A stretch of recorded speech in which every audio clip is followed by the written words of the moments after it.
나트웨스트의 이기적 성장 궁금하지 않으신가요? 안녕하십니까?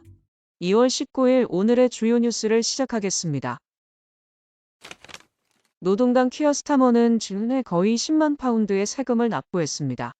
소득세로 44,308파운드, 자본이득세로 붙인 공동 소유 토지 매각에서 52,688파운드를 납부했으며 총 99,431파운드의 세금이 부과되었습니다. 이는 영국 총리 리시 수낙이 같은 해에 낸 세금의 5분의 1입니다. 스타머는 2020년부터 총 21만 8,011파운드의 세금을 낸 것으로 나타났습니다. 다음 뉴스입니다. 데이비드 엠미는 노동당의 로치데일 선거 후보 마즈하르 알리의 이스라엘 관련 발언을 초기에 지지한 결정에 대해 사과하였습니다. 알리 후보는 특정 유태인 커뮤니티 언론 인물들을 비판한 것에 대해 노동당의 지지를 철회당했습니다. 엠미는 당이 결정적으로 대응하여 알리를 정직시켰다고 말했습니다. 알리는 선거용지에는 아직 노동당 후보로 등록되어 있지만 조사가 완료될 때까지 당에서 정직 상태입니다.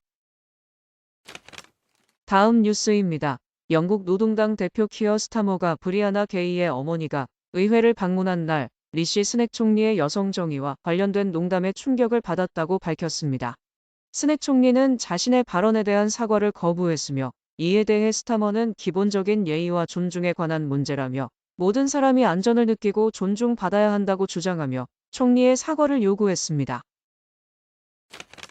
다음 뉴스입니다. 나트웨스트 그룹이 2007년 금융위기 이전 이후로 최고의 연간 이익을 발표했습니다. 2023년에 62억 파운드의 세전 이익을 기록했으며 예상보다 높은 수치입니다. 폴 손테이트가 앨리슨 로지의 뒤를 이어 영구적 CEO로 임명되었습니다. 아울러 정부 지분이 여전히 35%인 이 은행은 6월에 일반 대중에게 주식을 판매할 수도 있습니다. 다음 뉴스입니다.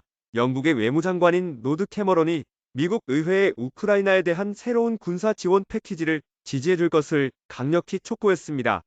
그는 미국 정치 뉴스 웹사이트 더 힐에 기고하면서 1930년대 히틀러에 대한 나약함을 보여선 안 된다고 경고했습니다.